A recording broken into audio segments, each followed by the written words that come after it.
Manager sir, principal sir और हमारे साथ दिन रात एक करके इस बच्चे को अच्छे भविष्य की तरफ अग्रसर करने वाले हमारे शिक्षक बंधु और छात्र छात्राएं, बाबू पीछे से लो।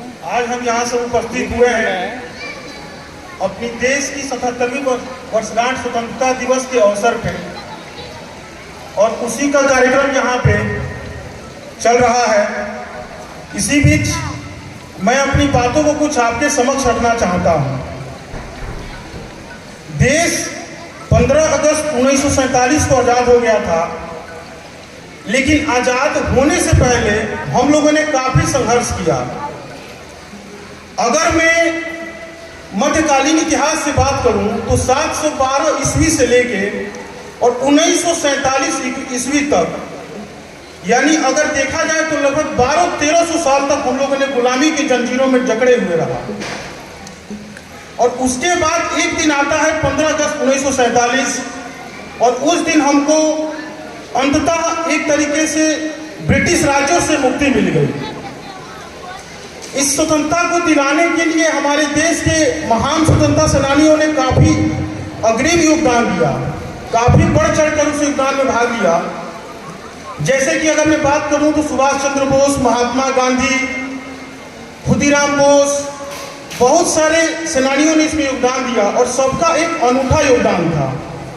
अपने अपने तरीके से सब लोगों ने बढ़ चढ़कर जितना हो सकता था उसने उतना सहयोग किया।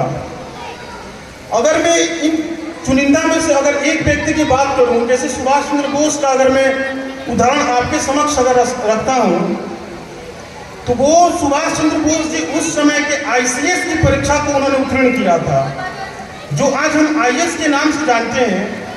और वो परीक्षा उस समय इतनी कठिन मानी जाती थी कि उस परीक्षा को आयोजन होता था ब्रिटिश यानी ब्रिटेन में।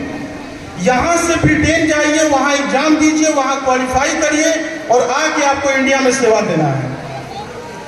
उस वक्त के आईसीएस परीक्षा को उन्होंने क्वालिफाई किया था और देश को आज़ाद कराने के लिए उन्होंने उसको इनकार करके, उस नौकरी को इनकार करके, इतने अच्छे पेशे को इनकार करके और देश की स्वतंत्रता में उन्होंने शामिल होने का निर्णय लिया।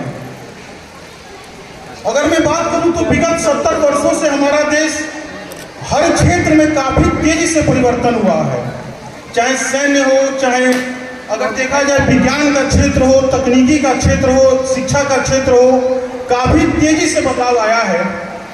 लेकिन यहाँ पे मैं कुछ ऐसे व्यक्तियों की चर्चा करूंगा जो कि इस देश की एकता और अखंडता को अक्षुण्ण बनाए रखने में वो थोड़ा भी योगदान नहीं देते हैं। ऐसे लोगों के बारे में कुछ कहना मैं चाहूंगा अपनी पंक्तियों के माध्यम से। ये नफरत बुरी है न पालो इसे, दिल में खड़ी है निकालो इसे, न तेरा न मेरा न इसका न उसका, ये वतन हम सबका है बचा लो इसे। इसी बीच हमारे देश के एक प्रसिद्ध कवि है राहत इंदौरी साहब, उनकी कुछ पंक्तियां मैं आपके समक्ष फिर से रखना चाहूंगा कि अपनी जान के दुश्मन को जान कहते हैं, अपनी जान के दुश्मन को जान कहते हैं, अरे मोहब्बत की इस मिट्टी को हिंदुस्तान कहते हैं। और हमारे देश को यहाँ तक जब हमने स्वतंत्रता पा लिया, उसके बाद में हमारे देशों को काफी संघर्ष करना पड़ा। 1962 का युद्ध हो, 65 का हो, कारगिल का युद्ध हो, उसमें हमारी सेना ने काफी बहुत बढ़ चढ़ कर योगदान दिया। और इस योगदान का सीधा सा जो मतलब है वो उनकी माओं को मैं श्रेय देना चाहूँगा कि उनकी माँ का इसमें काफी योगदान था, जो ऐसे वीर सपूतों को उन्होंने पैदा किया। इस बारे में मैं कुछ चंद पंक्तियां आपके समक्ष पुनः रखना चाहूँगा कि मौत की मंडियों में बढ़ बढ़ कर गोलियां दी हैं, मौत की मंडियों में बढ़ बढ़ कर गोलियां दी हैं, अरे जब भी मांगी है वतन ने कुर्बानी, माओ ने भर भर के झोलियां दी हैं।